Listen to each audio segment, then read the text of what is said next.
ધ્રાંગધ્રાની 160 વર્ષ જૂની હવેલીમાં જન્માષ્ટમીની ભવ્ય ઉજવણી ભક્તિભાવમાં ડૂબ્યું શહેર। ધ્રાંગધ્રા શહેરની મધ્યમાં આવેલી અને સ્થાપત્યનો ઉત્કૃષ્ટ નમૂનો ગણાતી આશરે 160 વર્ષ જૂની ઐતિહાસિક હવેલી ખાતે જન્માષ્ટમી પર્વની ખૂબ જ ભક્તિભાવ અને ધામધૂમપૂર્વક ઉજવણી કરવામાં આવી હતી। આ પ્રાચીન હવેલી જે શહેરની સાંસ્કૃતિક ધરોહરનો એક વિભિન્ન અંગ છે, તે દર વર્ષે જન્માષ્ટમીના તહેવાર નિમિત્તે વિશેષ આકર્ષણનું કેન્દ્ર બને છે। શનિવારે કૃષ્ણ જન્મોત્સવના પાવન અવસરે આ હવેલીને રોશની અને ફૂલોથી શણગારવામાં આવી હતી। જન્માષ્ટમીના દિવસે સવારથી જ હવેલી ખાતે વિવિધ ધાર્મિક કાર્યક્રમોનું આયોજન કરવામાં આવતું હતું। ભગવાન શ્રી કૃષ્ણની મૂર્તિને વિશેષ શણગાર કરી પાણામાં ઝુલાવવામાં આવી હતી। મધ્યરાત્રિએ 12 વાગ્યાના ટકોરે કૃષ્ણ જન્મોત્સવની આરતી કરવામાં આવી, ત્યારે સમગ્ર વાતાવરણ નંદગીરા નંદભયો જય કનૈયા લાલકીના નાદથી ગુંજી ઉઠ્યું હતું। આ પ્રસંગે મોટી સંખ્યામાં શ્રદ્ધાળુઓ અને નગરજનો દર્શન તથા આરતીનો લાભ લેવા માટે ઉમટી પડ્યા હતા।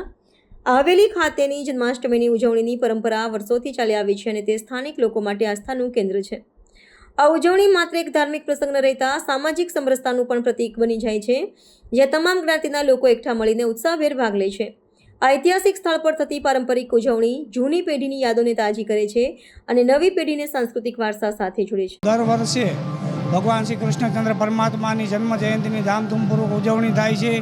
તો આ પ્રસંગે આ હવેલી અંદાજે 160 વર્ષથી પણ વધારે જૂની છે અને દર વર્ષની જેમ આ વર્ષે પણ ઉત્સાહ, આનંદ અને ઉમંગપૂર્વક કૃષ્ણ ભગવાનના જન્મોત્સવની ઉજવણી કરવામાં આવી છે। હું રાધા બની છું, ખૂબ આનંદ અનુભવું છું અહીંયા વૈષ્ણવની હવેલીમાં। અમે આજે ખૂબ મજા કરી છે અહીંયા અને દિવાળી જેવો માહોલ લાગે છે અહીંયા। જે રીતે ગોકુલ અને મથુરા અને વૃંદાવનમાં જતીપુરામાં આનંદ ભયો થાય છે, એ જ રીતે અનેરો વૈષ્ણવોનો ખૂબ જ ભાવ વિભોર બની અને જે આનંદ નંદ ઉત્સવ આજે મનાવી છે